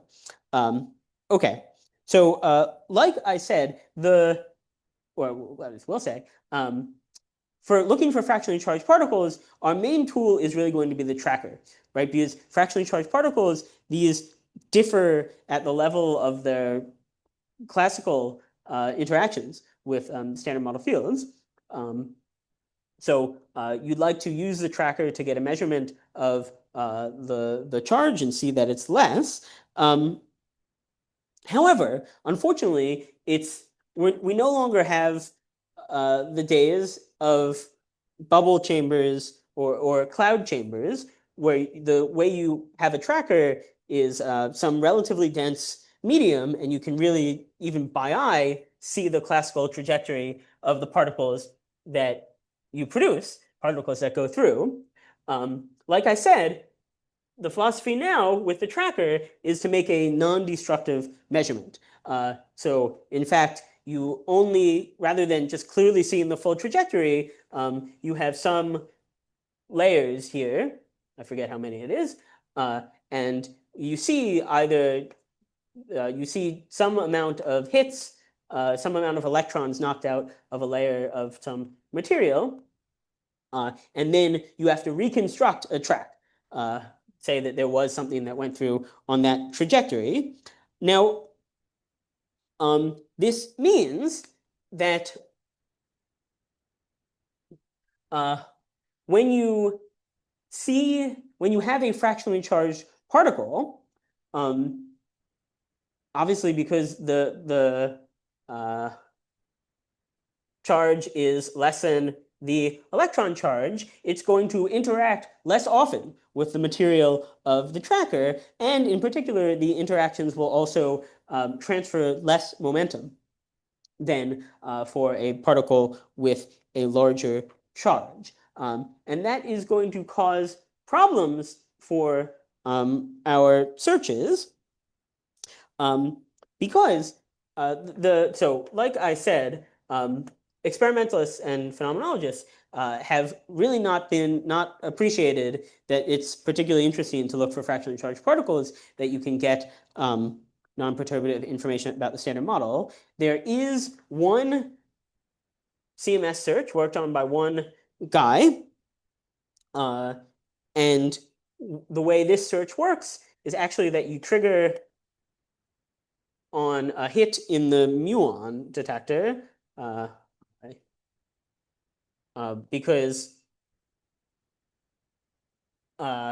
so again, these would be charged particles that are heavy, so they won't stop in the ecal, and you hope that they hit in the muon system. So you use that trigger and then match that hit in the muon system to a track that is reconstructed from the tracker data. You have to match it both in, that the trajectory makes sense, and also that it was going less than the speed of light because you're producing some massive particle. Very good. And then the way the search does, you have to match the muon to a track, and then you further interrogate the tracker data for some low momentum transfer hits. Okay, this is fine experimental design, but the problem here is that for Q less than around E over 2, the track reconstruction that they standardly do in these analyses, the reconstruction efficiency drops precipitously.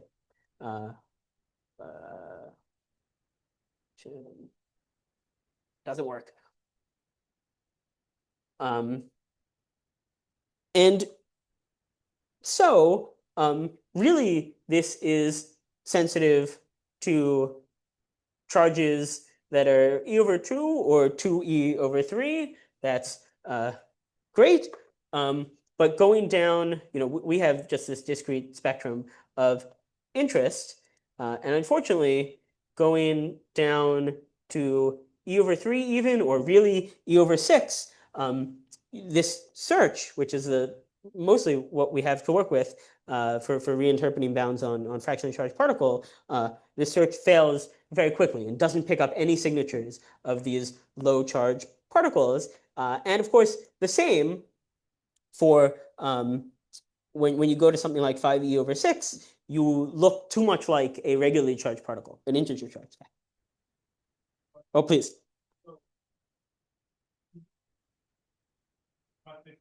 They exist to be able close to the standard model mass scale. So it's like basically here the assumption is they would produce on shell, but if they were pretty light, they probably would screw up cosmology already. Why is this a good strategy? Well, good. We know the chiral spectrum of the standard model, so pretty much everything that we're searching for at the LHC, on very general grounds, you have no reason to think they should be in that mass range. We think it's worse. Naive. I mean, as an outsider, it's worse because they're electrically charged. So naively, you pointed out that paper before. I mean, and Yantal brought up the cosmic rays. I mean, if it's light, I would naively have guessed that it would screw up all sorts of stuff. So we don't. But let's just make a number. I don't know what the massive. Let's say and let's say this shiny particle is P. Okay. As you said, there's no reason to extract there. Okay. But the phase and still parameter space that does not get resolved. Like okay. Okay, Oh. but that- maybe ROTC can have Okay, that's interesting. That was answering my question whether there is any parameter space left before we begin to. Well, lots, because really all we know from cosmology really is that the reheating temperature is greater than 10 MeV or so. We know that BBN went on successfully. We really don't have much of any probe into whether the universe existed at all before 10 MeV. And so indeed that rules out up to, you could say a GeV maybe generously.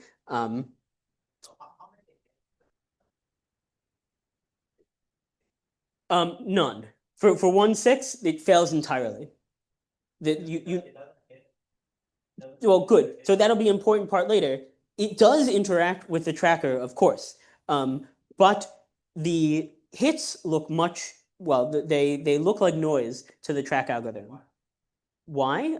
Because they are lower momentum and there are fewer hits at each layer than you normally expect. And so the reconstruction efficiency for E/6 is 0.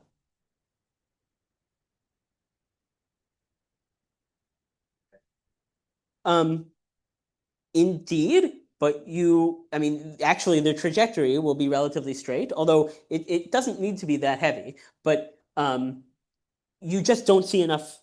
The hits are too noisy.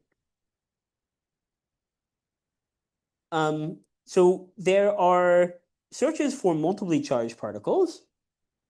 There is this one search that CMS does for fractionally charged particles, but according to these guys, who are the tracker guys, the efficiency for E/6 is exactly 0. For E/3, it's like 1% or something. I can tell you if you search CMS fractionally charged particles, you'll find the paper. And we've talked to the experimentalist, Stephen Loet, who, yeah, indeed. But if E/6 is essentially 0, then you would expect to produce the lowest charge particle, greatest abundance. Sorry? You wouldn't even. I don't even think you would expect these higher charges particles. Sorry, I don't understand. You'd expect to produce the least massive, but why do you guess that? I can have the standard model with just one of these particles, any one additional representation. If you have the lowest charge one, you can create all of the others by having a bound state. Sure. So that one is the minimal, I think. Well, yeah, but it could just be that there's a particle with charge E/2, and there just aren't any with E/6. In fact, if you have Patty Salam, you can only have E/2. You can't have E/6. But I thought you have to have all of them. Nope. You have to have at least the minimum. Nope. Because you want to break the additional one proximity. Yeah, good, but good. If you've broken both Z2 and Z3, then, well, there can be something that just doesn't, good. So, but that could be 5 E/6 rather than E/6, right? That also breaks both Z2 and Z3. But it could also be the universe could work such that you're only breaking the Z2 or the Z3, in which case you could only have, the least charge you could have is E/3 or E/2. And yeah, these are some. That's probably can the detector be somehow updated to it's not even an order of magnitude. There must be a way to. So indeed, part of the lesson that I won't maybe, but indeed, we're trying to find an experimentalist who is willing to. You can do everything out of time. Tell them look E/2 and E/3, they find nothing, and then they discount the whole idea. I think they should insist that they should try for everything. Yeah, yeah, I agree. They actually look for these E/2. They found nothing, and they say, "Oh, this is just all nonsense." Well, it may not be. That's not. Experimentalists are used to ruling out parts of parameter space. Indeed. So this paper, what I'm talking about now is this paper that Adam and I wrote last year. We have written already and we'll have out soon another paper considering adding, rather than one, two fractionally charged particles. And then there are more interactions you can have with the standard model. For example, if you have a new scalar and a new fermion, depending on the charges, you could add an interaction with a lepton, for example. And then now you have a signature. Sorry. Yeah. The problem here, if you only have an E/6 particle, you produce a pair of these particles, the standard tracker reconstruction just doesn't get them at all. So the event just looks like nothing. And you can't trigger on that. You can't see that at all. If you have multiple fractionally charged particles, then you can produce the heavier of these, and it can decay into the lighter plus a lepton. So you'll have events that are like dilepton plus missing energy. Some things are unseen if it decays into what's actually a charge E/6 particle.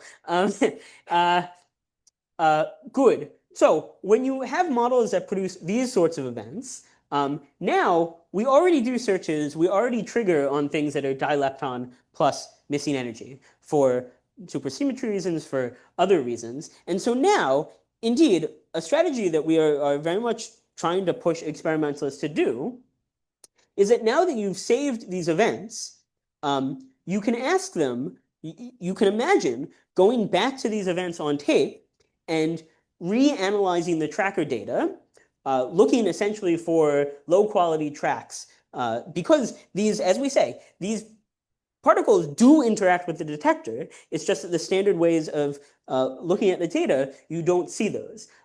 So you could, in this sort of model, look at events on tape and get some sort of free discovery potential by doing some non-standard track analysis to see if there's low quality hits in the tracker.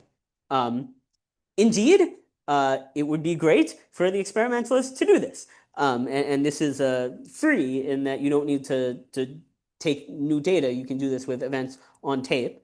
But unfortunately, well, we need to find someone who's willing to do this. But with the searches that we already do, you just don't have any sensitivity. Yeah.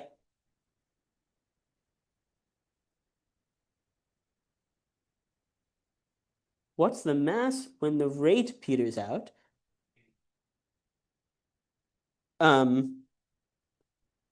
Well, I guess you have, sure, I guess you have resonant production through the Z that helps a lot below mz/2. You can, in fact, because it's E/6, it lives inside the uncertainty on the Z width. If we improve the Z width uncertainty, one of the ways we precisely look at the standard model is by looking at the width of the Z boson.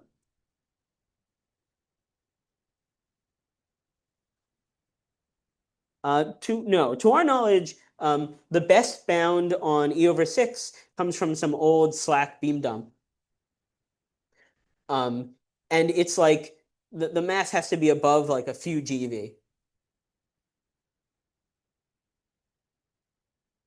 I think the same reasons. But still, if you don't reconstruct the tracks, right? And why you can't also just tell them like very easily, just do things a bit differently, is because a lot of this is done on hardware. Like the physical material there is used to reconstruct. I mean, yeah, the hardware is used to reconstruct these tracks. So it's not as easy as just saying run some real time different algorithm to look for tracks, trigger on these low quality tracks. Yes. But you're on time in a sense. Yes. Yeah, it's good. So maybe I'm very happy to talk more about how this is done. And indeed, the punchline is these are interesting signatures. that for experimentalists to look for. Let me skip the rest of the things I wanted to say about this because I want to just give you a taste of the two-form symmetry stuff. I think that problem has been briefly. Yes. Okay. Yeah. Very briefly. Yeah. So the point, why this is about the topological sector of the standard model. The point is that we have these anomalies of B and L, which means that you can't gauge the U1s individually, but the anomalies are non-trivial. Sorry, not one. And so, so in addition to these ABJ anomalies, you have to check the 't Hooft anomaly and the gravitational anomaly. But in fact, you're entirely free to gauge this Z9 subgroup of baryon number or the Z9 subgroup of lepton number. Sorry, Z3 subgroup of lepton number. So this is the topological sector in that gauging one of these factors does not change local physics at all. You're really just adding coupling a TQFT to the standard model. I call this the standard model plus because you don't have the you don't change the local predictions of the standard model at all, except that if you gauge the subgroup of baryon number, now the proton is exactly stable even to putative quantum gravitational corrections. And if you gauge the subgroup of lepton number, you get the standard model plus the prediction that there are no Majorana masses for neutrinos allowed.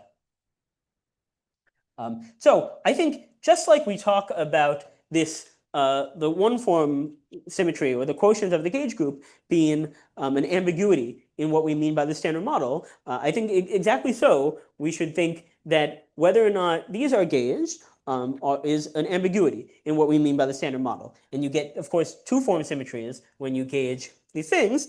And furthermore, sorry, please.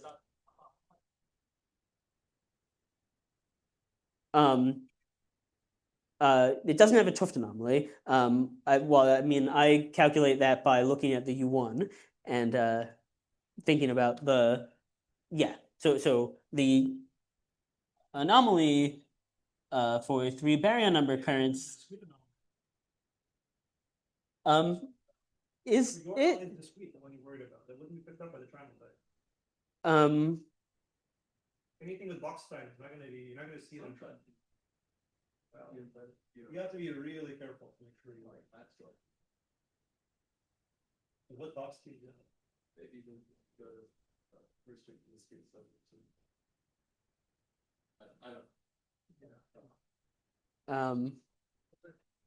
I don't know if we're gonna answer. No, part of a vector like U1. Well, at least baryon number. Yeah. Is B plus Z3 B plus L, is it a chiral symmetry or a vector? Well, no. It sort of depends what you mean by chiral. The quarks have baryon number 1. The anti-quarks have baryon number -1. Sure. It is a symmetry. Well, okay, I'll put up. Yeah, sure. The point is just also that there's additional, if you go to, gauge this baryon number, there's additional one-form symmetry, ambiguity as well, because in fact, the Z3 subgroup of baryon number is exactly the same as the Z3 subgroup of hypercharge and SU3 color. And so you can quotient by different Z3s as well. So there's further two-form and one-form ambiguity in what we mean by the standard model. Okay, I'll stop there. Thanks very much.